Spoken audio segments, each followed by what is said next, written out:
Good evening. A Sioux City pool is closed until further notice after a large fight broke out at the pool Thursday afternoon. Sioux City police were called to Leif Erikson Park at 4:30 Thursday afternoon.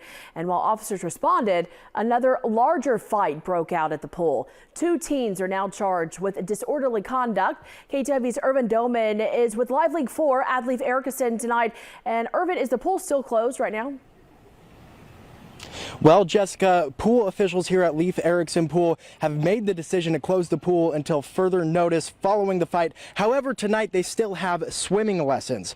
Early in the investigation, police determined the fight stemmed from a snap on the social media platform Snapchat from one of the juveniles involved. Police are reviewing security video of the incident to see if other arrests will be made. Right now, police say it is possible they will arrest several more juveniles following the disturbance.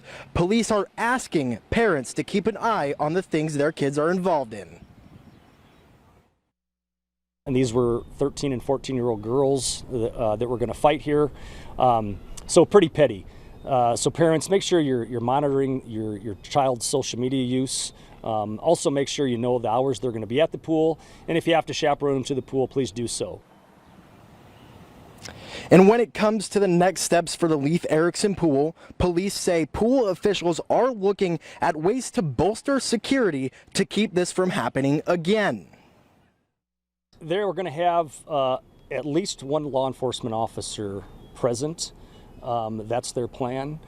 But as far as their security measures, they should have something in place shortly and hopefully reopen for additional family fun in the summer.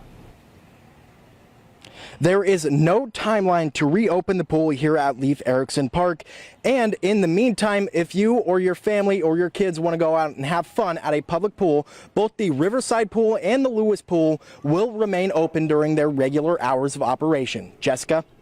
All right, thanks for that. Again, Irvin Doman reporting live from Sioux City.